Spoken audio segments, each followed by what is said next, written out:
وليه اما بعد فاعوذ باللہ من الشیطان الرجیم بسم اللہ الرحمن الرحیم ان اللہ وملائکتہ یصلون علی النبی یا ایھا الذین آمنوا صلوا علیہ وسلموا تسلیما الصلاۃ والسلام علیک یا سیدی یا رسول اللہ وعلی آلک واصحابک یا رحمۃ للعالمین الصلاۃ والسلام علیک یا نور من نور اللہ وعلی آلک واصحابک یا خاتم النبیین۔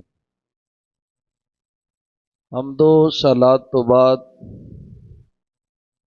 آج کے درس کا موضوع تکبر کی مذمت ہے، تکبر کے خلاف ہے۔ اب پہلی بات تو یہ ہے کہ اللہ رب العزت نے قرآن میں ارشاد فرمایا ان اللہ لا یحب المستکبرین، فرمایا بے شک اللہ تکبر کرنے والوں کو پسند ہی نہیں کرتا۔ خدا کے سخت ترین ناپسندیدہ لوگ ہیں وہ جن کے دلوں میں تکبر ہو۔ اگر آپ دو چار احادیث عرض کرنے لگا ہوں، توجہ سے سن لے تو انشاءاللہ تکبر کے خلاف ایک نفرت پیدا ہو ہی جائے گی۔ یہ جو ابلیس ہے یہ صرف فرشتہ نہیں تھا بلکہ ہے تو جن تھا، لیکن اللہ نے اسے فرشتوں کا استاد بنا دیا تھا۔ جن ہونے کے باوجود یہ فرشتوں کا استاد تھا اور اعلی مرتبت ایک چیز تھی آسمانوں کی۔ صرف اس کے دل میں تکبر آیا اور اس تکبر کی وجہ سے یہ لعین، مردود اور ذلیل ترین چیز بن کے رہ گیا۔ کہتے ہیں زمین پر کوئی جگہ ایسی نہیں جہاں پر ابلیس نے اللہ کو سجدہ نہ کیا ہو۔ پہلے آسمان پر کسی نے اللہ کی اتنی عبادت نہیں کی جتنی ابلیس نے کی۔ اسی طرح دوسرے، تیسرے، چوتھے ہر آسمان پر جتنی عبادت خلوص کے ساتھ ابلیس نے کی ہے، کسی نے اتنی عبادت نہیں کی۔ اس کے باوجود وہ لعین اور مردود کیوں ہوا؟ صرف تکبر کرنے کی وجہ سے۔ اور وہ تکبر کیا تھا؟ جناب آدم علیہ السلام کے بارے میں کہا انا خیر منہ، میں اس سے بہتر ہوں۔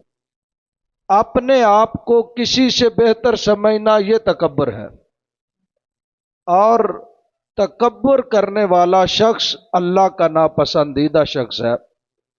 اب توجہ فرمانا، چند ایک حدیث عرض کرنے لگا ہوں۔ حضرت عبداللہ ابن عمر رضی اللہ تعالیٰ عنہما آپ فرماتے ہیں کہ آقا علیہ الصلاۃ والسلام ارشاد فرمایا جس کے دل کے اندر ایک رائی کے دانے برابر بھی ایمان ہوا، اللہ اسے ضرور جنت میں داخل فرما دے گا۔ فقط ایک رائی کے دانے کے برابر بھی جس کے دل میں ایمان ہوا وہ شخص لازماً جنت میں جائے گا۔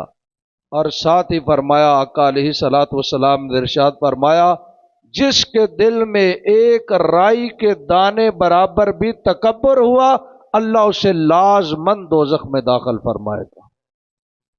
ایک رائی جتنا بھی غرور و تکبر آ گیا۔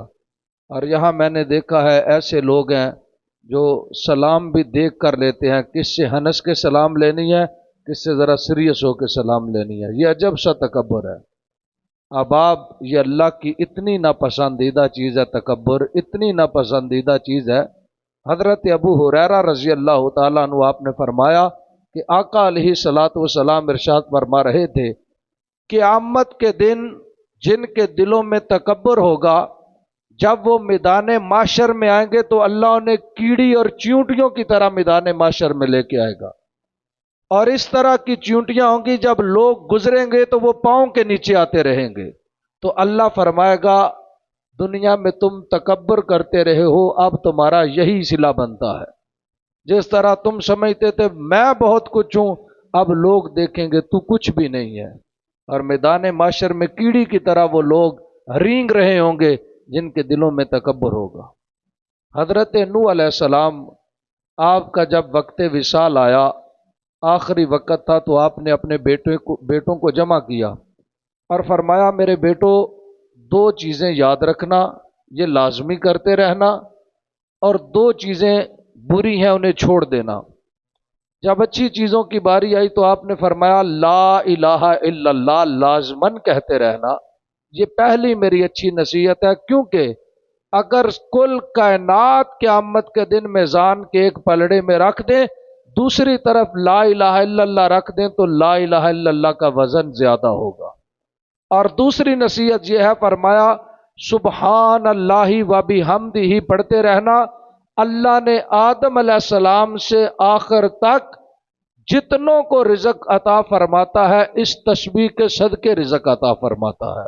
یہ لفظ سبحان اللہ و بحمدہ پڑھتے رہنا، اور ساتھ ہی فرمایا دو چیزوں سے باز رہنا۔ وہ دو چیزیں کون سی ہیں؟ فرمایا ایک شرک سے باز رہنا اور دوسرا تکبر سے باز رہنا۔ فرمایا وہ غفور الرحیم ہے، وہ جتنے بھی گناہ ہوئے لازمن بخش دے گا، لیکن شرک اور تکبر کرنے والے کو رب کبھی بھی معاف نہیں فرماتا۔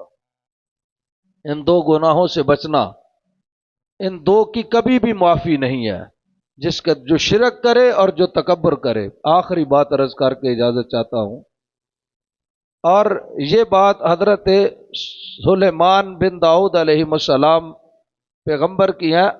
آپ نبی بھی تھے، بادشاہ بھی تھے، اور اسلام کے ایسے بادشاہ تھے جنہوں نے پوری دنیا پر حکومت کی ہے، اور ایسی حکومت کہ صرف لوگوں پر حکومت نہ تھی بلکہ جنات پر، درندوں پرندوں چرندوں پر بھی آپ کی حکومت تھی۔ ایک دن آپ کے تخت پہ میں پڑھ رہا تھا کہ 2 لاکھ لوگ تھے اور 2 لاکھ جنات تھے ایک وقت میں آپ کے تخت پر۔ اب دیکھیے ہمارے بادشاہ تو دور کی بات، یہاں تو کوئی ایک گلی کا بندہ ہونا جس کی سلام دعا تھوڑی سی کسی اونچی سے ہو جائے تو وہ بھی مان نہیں ہوتا،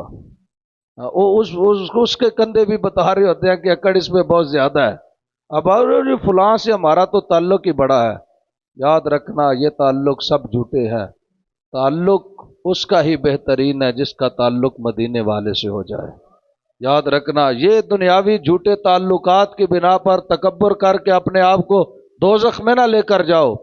اب آپ 2 لاکھ انسان اور 2 لاکھ جنات ایک وقت پر آپ کے تخت پر موجود تھے۔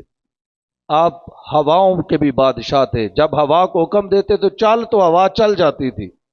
آپ نے ہوا کو حکم دیا میرا تخت اڑاؤ، میں نے کسی جگہ پہ جانا ہے۔ جب ہوا نے تخت اڑایا تو وہ تخت اتنا بلند ہوا آسمان کی طرف کہ وہ 2 لاکھ لوگ اور جنات کہتے ہیں ہمیں فرشتوں کی تسبیح کی آواز آنا شروع ہو گئی۔ اتنی بلندی پر وہ تخت چلا گیا ہوا کے ساتھ، اور جب وہ گزرتے گزرتے سمندر کے اوپر سے گزرا تو اللہ نے حضرت سلیمان علیہ السلام کی طرف وحی فرمایا یہ جو تخت پہ ایک تم ہو اور تمہارے ساتھ 2 لاکھ انسان اور 2 لاکھ جنات ہیں، فرمایا اگر کسی ایک کے دل میں بھی تکبر آیا، غرور آیا، تو یہ مجھے اتنا ناپسند ہے، جتنا تم آسمان کی بلندی پہ ہو اتنا میں تمہیں سمندر کے اندر دفن کر دوں گا، اتنا زیر زمین تم سب کو لے جاؤں گا اگر کسی کے دل میں غرور و تکبر آیا۔ اب آپ ایک لمحے کے لیے سوچنا چاہیے یہ دنیا فانی ہے، اور آج ہم سمجھتے ہیں ہم سے بہتر بندے ہی کوئی نہیں، ہم سے بہتر عقل ہی کسی کی نہیں، ہم سے بہتر سوچ ہی کسی کی نہیں، مجھ سے بہتر کردار ہی کسی کا نہیں، مجھ سے بہتر عبادت ہی کسی کی نہیں۔ یہ سب غرور و تکبر ہے، اور ایسا کرنے والے کو اللہ بالکل پسند نہیں فرماتا۔ اللہ پاک اس لعنت سے محفوظ رہنے کی توفیق عطا فرمائے۔